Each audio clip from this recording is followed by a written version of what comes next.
Hello students, online platform पर आप सभी का स्वागत है।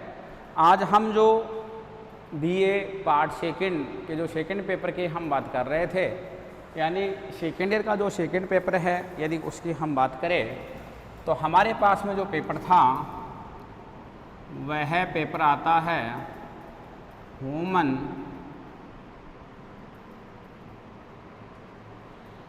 Human geography. हम इस पेपर की बात करें, यह पेपर है हमारे पास में ह्यूमन ज्योग्राफी यानी मानव का भूगोल। हम इस पेपर का हम सामान्य परिचय से लेकर के मानव भूगोल के अर्थ से लेकर के मानव भूगोल के अर्थ से लेकर के मानव भूगोल का उद्देश्य और उद्देश्य के साथ साथ जो हमने पढ़ा है वह हमने पढ़ा है जो हमारा रनिंग टॉपिक था कल की क्लास तक का, वह हमारा टॉपिक था मानव भूगोल का विषय क्षेत्र, स्कोप ऑफ ह्यूमन ज्योग्राफी, कि मानव भूगोल का विषय क्षेत्र क्या है, यानी मानव भूगोल में किस किस का अध्ययन किया जाता है, ऐसे कौन से कारक हैं जिन कारकों का अध्ययन कौन से भूगोल में किया जाता है, मानव भूगोल में उन कारकों का अध्ययन किया जाता है। आज हम उस टॉपिक को गति दे रहे हैं, आगे बढ़ा रहे हैं, जिनकी चर्चा हमने कल की क्लास में प्रारंभ कर दी थी। और कल की क्लास में हमने मानव भूगोल का जो विषय क्षेत्र था, जो हमारा बिंदु था मानव भूगोल का विषय क्षेत्र, उस विषय क्षेत्र को हम काफ़ी आगे बढ़ाए थे, सामान्य चर्चा कर ली थी। आज जो हमारा टॉपिक है वह टॉपिक है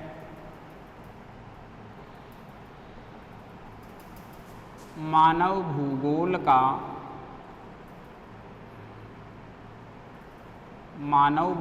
का विषय क्षेत्र, स्कोप ऑफ ह्यूमन ज्योग्राफी, यानी मानव भूगोल का विषय क्षेत्र। यानी मानव भूगोल में हम कौन कौन से तत्वों का या कौन कौन से पक्षों का हम अध्ययन करते हैं, हम उनकी आज आपसे बात कर रहे हैं कि ऐसे कौन कौन से तत्व हैं, ऐसे कौन कौन से एलिमेंट्स हैं जिनके बारे में मानव भूगोल में क्या किया जाता है, अध्ययन किया जाता है, उन तत्वों की मैं बात कर रहा हूँ। तो कल की क्लास में जो हमने जो जानकारी प्राप्त की थी वह जानकारी हमारे पास में यही थी कि मानव भूगोल में मानव से जुड़े हुए जो विभिन्न प्रकार के पक्ष हैं, उन पक्षों का क्या किया जाता है, उन पक्षों का मुख्य रूप से अध्ययन किया जाता है। और वह पक्ष जो हमारे पास में आए वह पक्ष कौन से हो सकते हैं, वह पक्ष मानवीय पक्ष हैं। कौन से पक्ष हैं? वह पक्ष मानवीय पक्ष हैं, जिन पक्षों के बारे में हम अध्ययन कर रहे थे। अब देखिए, उसी विशेष क्षेत्र के बिंदु को जो हमने आगे बढ़ाया है, आज हम उसी को डिटेल से आगे गति देते हैं आज की इस ऑनलाइन प्लेटफॉर्म पर, कि मानव भूगोल का जो विशेष क्षेत्र है, इस विशेष क्षेत्र के बारे में हम किस प्रकार से चर्चा करें। मानव भूगोल के विशेष क्षेत्र के अंतर्गत प्रदेश की जनसंख्या, कल वाले टॉपिक से मैं आज वाले टॉपिक को कनेक्टिविटी कर रहा हूँ, मैं जोड़ने की कोशिश कर रहा हूँ कि मानव भूगोल के विशेष क्षेत्र के अंतर्गत मानव भूगोल के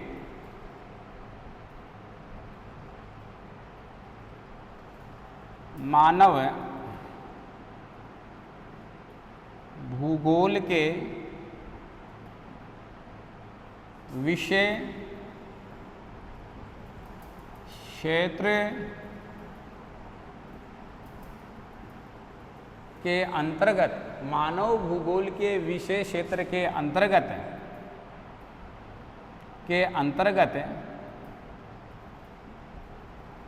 प्रदेश की, मानव भूगोल के क्षेत्र के अंतर्गत क्या, कहाँ की? प्रदेश की। मानव भूगोल के विषय क्षेत्र के अंतर्गत प्रदेश की, एक प्रदेश की क्या, हम जनसंख्या की बात कर रहे हैं, प्राकृतिक संसाधन, सांस्कृतिक प्रवेश। आगे हम टॉपिक को बढ़ाते हैं, प्राकृतिक संसाधन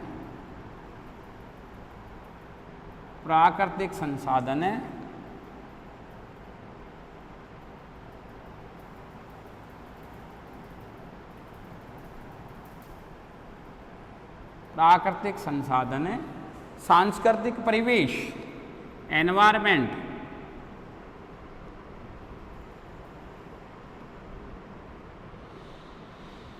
सांस्कृतिक मानव भूगोल के विषय क्षेत्र के अंतर्गत प्रदेश की जनसंख्या, प्राकृतिक संसाधन, सांस्कृतिक कल्चरल एनवायरनमेंट यानी सांस्कृतिक परिवेश तथा इन सभी तथ्यों के मध्य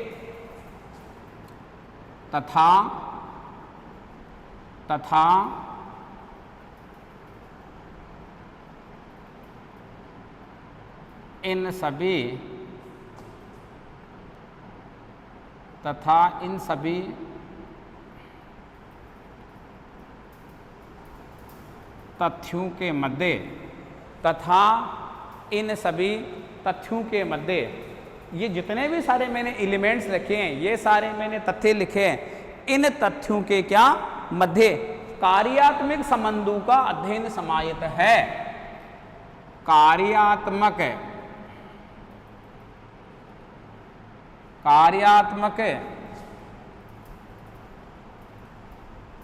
संबंधों का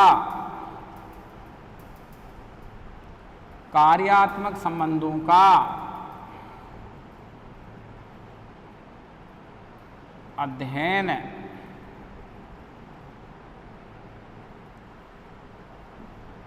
समाहित है। कार्यात्मक संबंधों का अध्ययन क्या है? समाहित है। कार्यात्मक संबंधों का अध्ययन समाहित है। देखिए आप यहाँ पर हम फोकस कर रहे हैं, कहाँ पर कर रहे हैं आप देखिए, कौन सा अध्ययन समाहित है? कौन सा? कार्यात्मक संबंधों का। कौन से संबंधों का?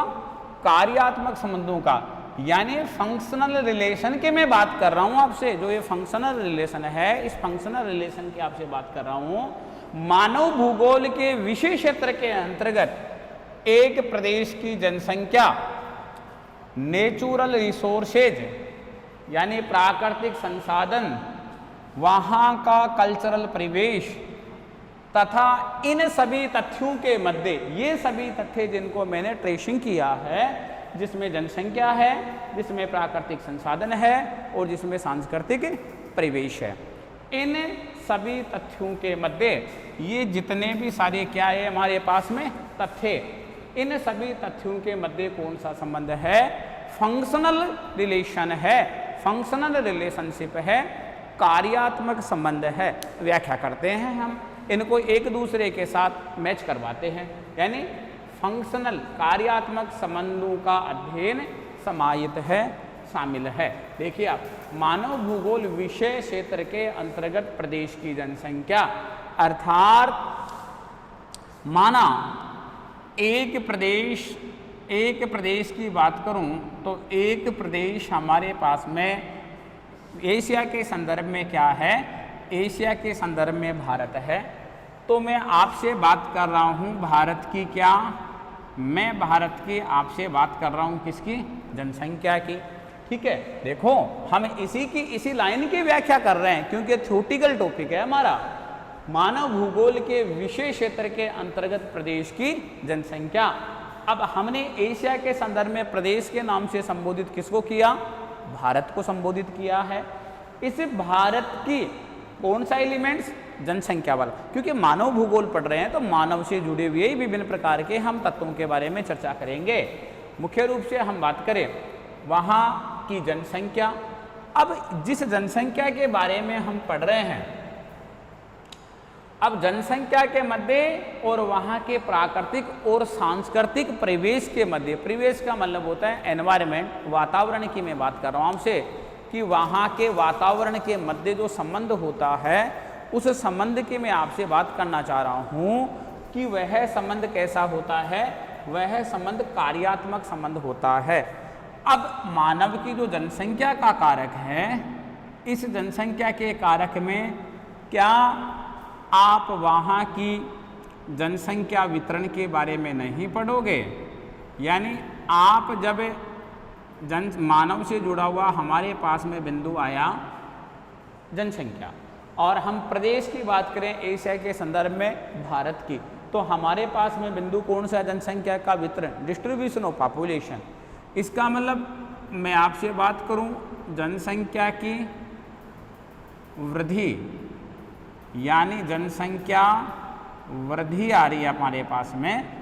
इसके अलावा मैं आपसे बात करूं आगे जनसंख्या घनत्व, जनसंख्या घनत्व, ठीक है, जनसंख्या का वितरण, जनसंख्या की वृद्धि और जनसंख्या का घनत्व। मुख्य रूप से हम बात करें जनसंख्या का घनत्व। इसी के साथ साथ हम बात करते हैं जनसंख्या वृद्धि से उत्पन्न होने वाली समस्याएं, जनसंख्या वृद्धि से उत्पन्न होने वाली समस्याएं और उनका क्या, उनका समाधान। अब आप देखिए यहाँ से इसकी कनेक्टिविटी को यहाँ से कनेक्ट कर रही है आप। तो मानव भूगोल के विषय क्षेत्र के अंतर्गत एक प्रदेश, तो हमने प्रदेश के संदर्भ में जो हमने बात की वह प्रदेश हमारे पास में कौन सा आया, प्रदेश आ रहा है भारत। हमने भारत की बात की तो एक प्रदेश की जनसंख्या, ये प्रदेश की जनसंख्या का कारक आ गया। तो हम जनसंख्या में क्या क्या पढ़ेंगे, हम जनसंख्या वितरण पढ़ेंगे, जनसंख्या वृद्धि पढ़ेंगे, जनसंख्या घनत्व पढ़ेंगे, जनसंख्या की समस्याएं पढ़ेंगे और उन समस्याओं का समाधान पढ़ेंगे। हम उन जनसंख्याओं का हम समाधान के बारे में चर्चा करेंगे।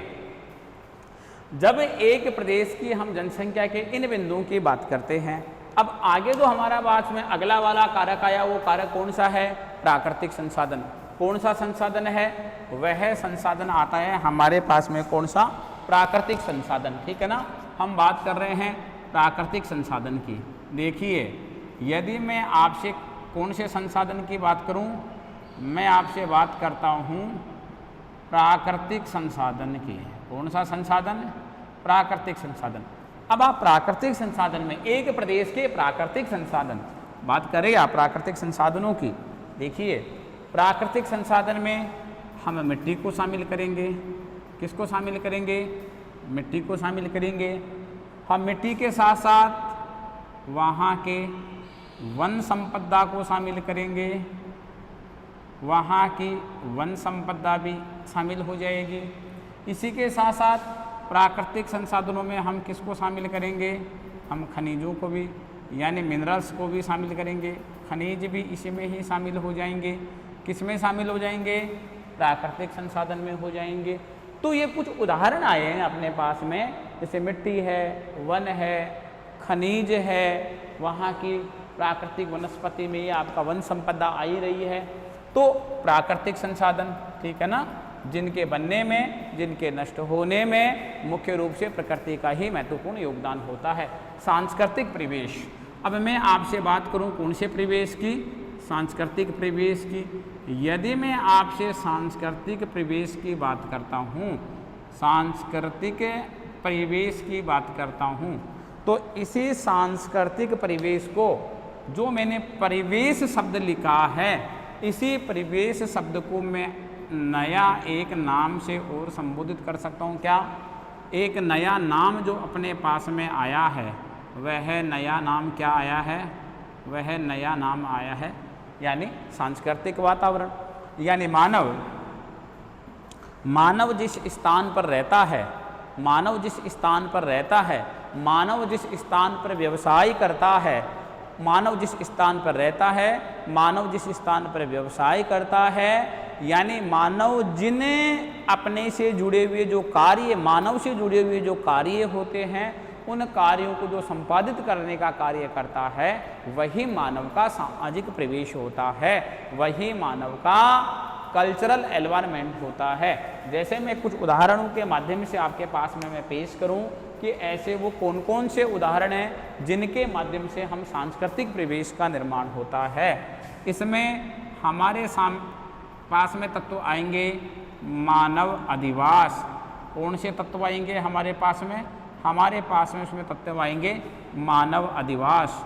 इसी के साथ साथ आएगा यहाँ पर मानव व्यवसाय, ह्यूमन ऑक्यूपेशन, मानव का व्यवसाय कि मानव किस प्रकार का कार्य कर रहा है, किस प्रकार के कार्यों में मानव जुड़ा हुआ है, संलग्न है, क्या वह अपनी शैक्षणिक योग्यता के अनुसार क्या वह प्राथमिक व्यवसाय कर रहा है, क्या वह सेकेंडरी ऑक्यूपेशन कर रहा है, क्या वो टेरिटरी ऑक्यूपेशन से जुड़ा हुआ है, क्या वो क्वाटरनरी ऑक्यूपेशन से जुड़ा हुआ है, वह अपनी शैक्षणिक क्षमता के अनुसार जिस प्रकार के कार्यों में नियोजित होता है और मानव अपने समय को खर्च करके उसके बदले में कुछ प्राप्त करता है, तो प्राप्त क्या करता है, अर्थ फैक्टर, मनी फैक्टर, पैसे प्राप्त करता है, उसके माध्यम से मानव की अपनी घरेलू आवश्यकताएं और उसके साथ साथ अन्य जो उसकी प्राथमिक आवश्यकताएं होती हैं, उन आवश्यकताओं की पूर्ति होती है, तो हम उसको क्या कहते हैं, मानव व्यवसाय कहते हैं। इसी के साथ साथ हमारा जो कल्चरल कारकारा था, इसी में हम किसको शामिल कर रहे हैं, इसे में हम शामिल कर रहे हैं लिव स्टॉक को। किसको शामिल कर रहे हैं, हम पशुपालन को शामिल कर रहे हैं, यानी पशुधन को भी हम यहीं पर शामिल करते हैं।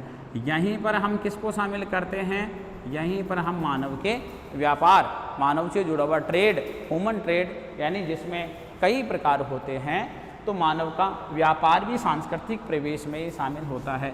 इसके अलावा मैं बात करूं कृषि एग्रीकल्चर, मानव जो प्राथमिक व्यवसाय से जुड़ा हुआ होता है वह कृषि कार्य करता है। इसके अलावा मैं बात करूं सांस्कृतिक भूदृश्यों में मानव अधिवास हो गया।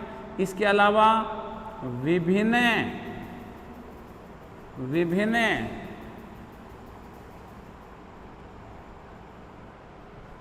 व्यावसायिक,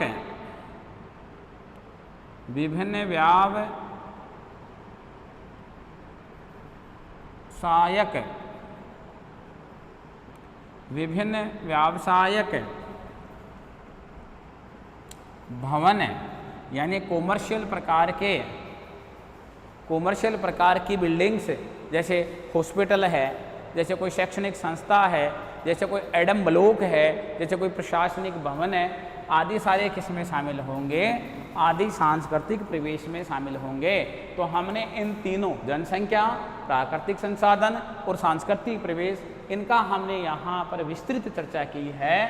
तो मानव भूगोल के विषय क्षेत्र के अंतर्गत प्रदेश की जनसंख्या, ये सारे बिंदु जनसंख्या के, इसी के साथ साथ प्राकृतिक संसाधन, प्रकृति से प्राप्त होने वाले संसाधन जिससे मानवीय आवश्यकता की पूर्ति होती है, उसी के साथ साथ उसका सांस्कृतिक प्रवेश, इसका मतलब मानव से जुड़े हुए विभिन्न प्रकार की वेशभूषा है, खान पान है, रीति रिवाज है, व्यापार है, संचार है, परिवहन है। इसी के साथ साथ यदि हम बात करते हैं मानव का व्यवसाय है, मानव के अधिवास है, ह्यूमन सेटलमेंट्स हैं, चाहे वो रूरल हो चाहे वो अर्बन हो, विभिन्न प्रकार के जो भी जहाँ पर भी उसका पैटर्न प्राप्त होता है।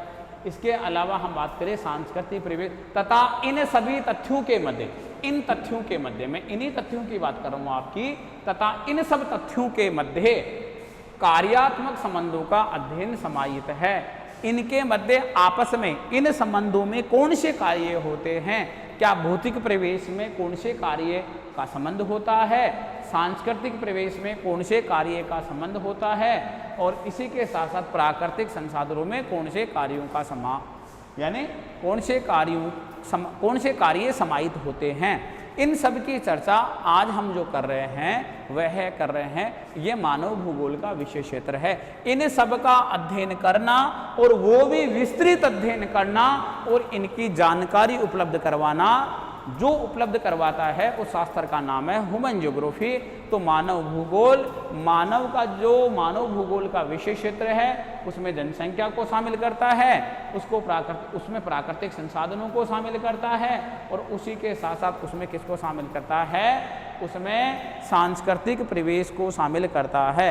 मानव भूगोल का विषय क्षेत्र का वर्गीकरण, मानव भूगोल विषय क्षेत्र का वर्गीकरण। हम आगे टॉपिक को बढ़ा रहे हैं और आगे हम टॉपिक में देख रहे हैं जो मानव भूगोल है, उस मानव भूगोल के विषय क्षेत्र का हम क्या बात कर रहे हैं। मानव भूगोल का जो विषय क्षेत्र है उस विषय क्षेत्र के हम किसकी बात कर रहे हैं, विषय क्षेत्र का वर्गीकरण। तो देखिए हमारा हेडिंग है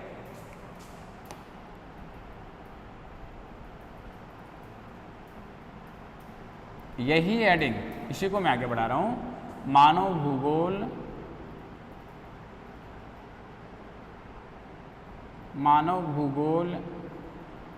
के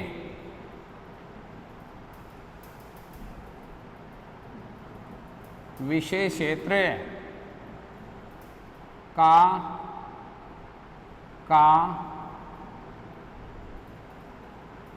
वर्गीकरण, मानव भूगोल के विषय क्षेत्र का वर्गीकरण, classification of human geography scope, यानी classification of human geography scope. यानी हम बात कर रहे हैं आपसे जो मानव भूगोल है उसके विषय क्षेत्र का हम किसकी बात कर रहे हैं, हम आपसे बात करें उसके वर्गीकरण की। वर्गीकरण का मतलब हम मानव भूगोल के विषय क्षेत्र में किस किस को शामिल करते हैं, कौन कौन से तथ्य को शामिल करते हैं, कौन कौन से तत्वों को शामिल करते हैं, उनकी हम यहाँ पर कैसे चर्चा करेंगे। हम उन सब की विस्तृत चर्चा करेंगे। एक सामान्य वर्गीकरण पढ़ेंगे, तो अगला सामान्य वर्गीकरण के बाद में हम जो वर्गीकरण पढ़ेंगे वो पढ़ेंगे विभिन्न भूगोलवेताओं के अनुसार मानव भूगोल के विषय क्षेत्र का क्या पढ़ेंगे, वर्गीकरण पढ़ेंगे।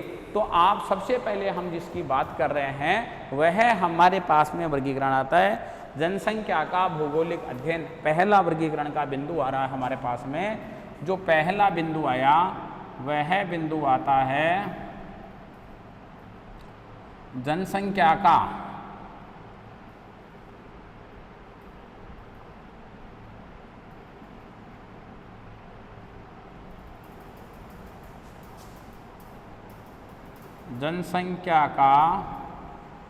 यानी जो इसका वर्गीकरण है हम इसकी बात कर रहे हैं, जनसंख्या का भौगोलिक अध्ययन, ज्योग्राफिकल स्टडी, जनसंख्या का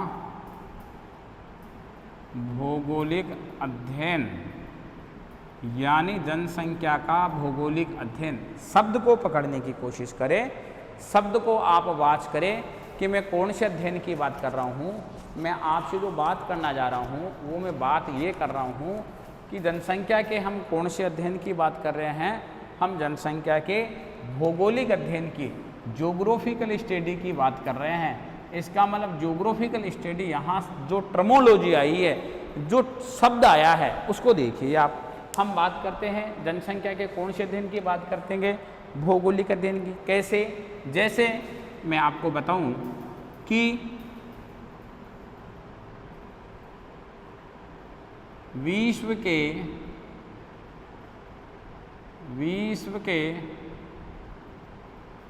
संदर्भ में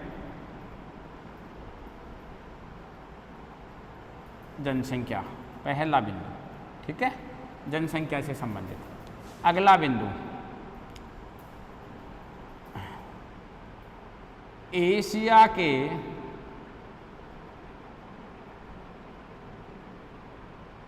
संदर्भ में,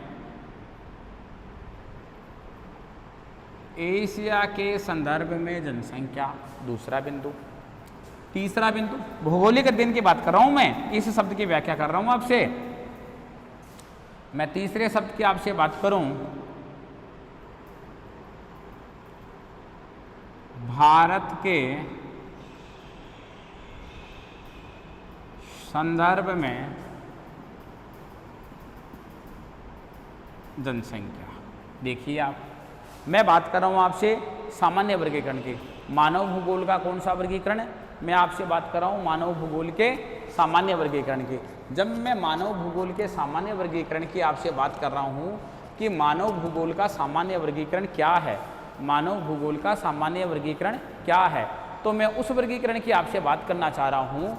वह वर्गीकरण जो मेरे पास में आ रहा है, उस वर्गीकरण के बारे में मैं आपसे चर्चा करूं तो वह आता है विश्व के संदर्भ में। किसके संदर्भ में, विश्व के संदर्भ में। देखो, विश्व के संदर्भ में जनसंख्या, एशिया के संदर्भ में जनसंख्या, भारत के संदर्भ में जनसंख्या, मैं इसकी बात कर रहा हूं आपसे। तो देखिए आप कैसे, अब मैं इन तीनों का कॉमन निकाल लेता हूं। किसका कॉमन निकाल लेता हूं, मैं एशिया का, विश्व का और भारत का, इसका मतलब ये तो तीनों शब्द हमारे पास में क्या है, अलग अलग हैं।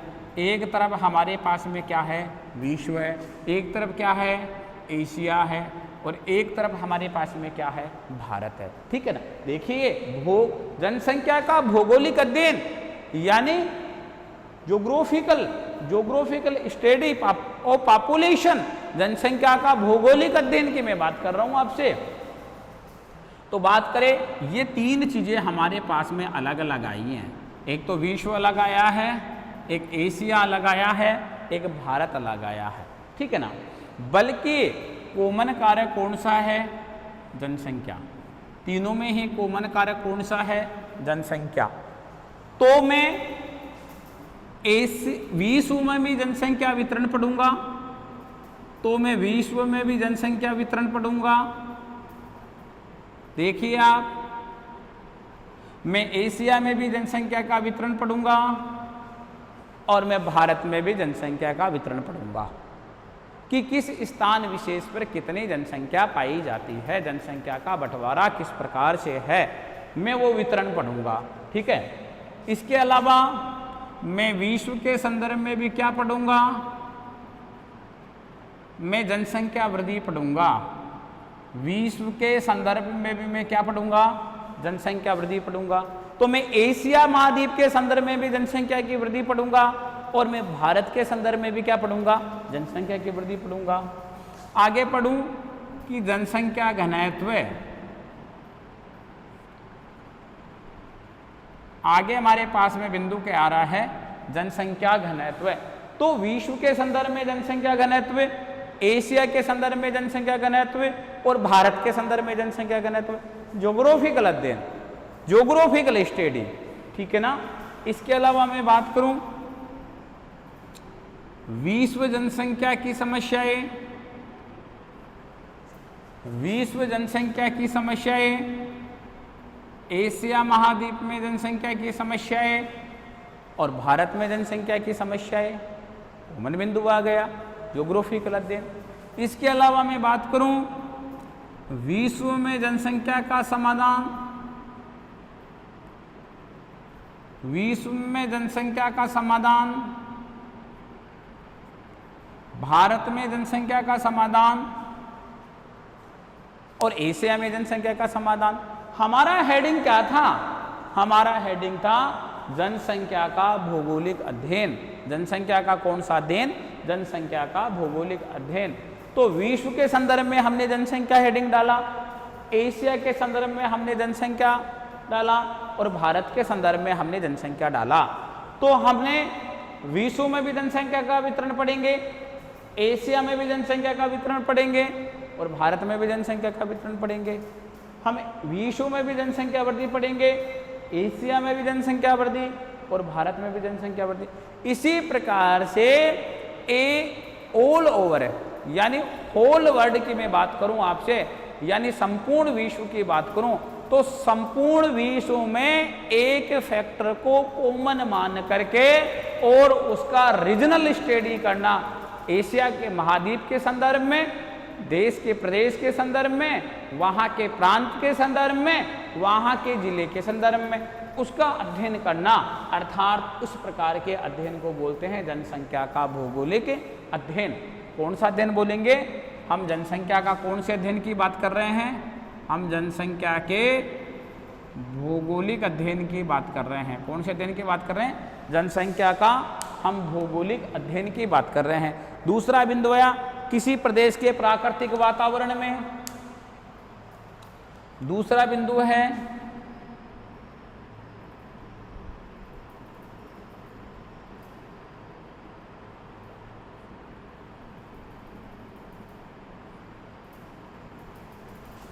किसी प्रदेश के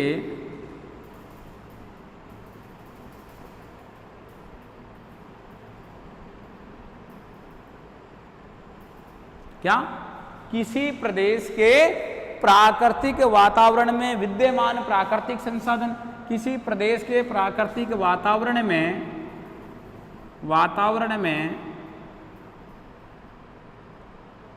विद्यमान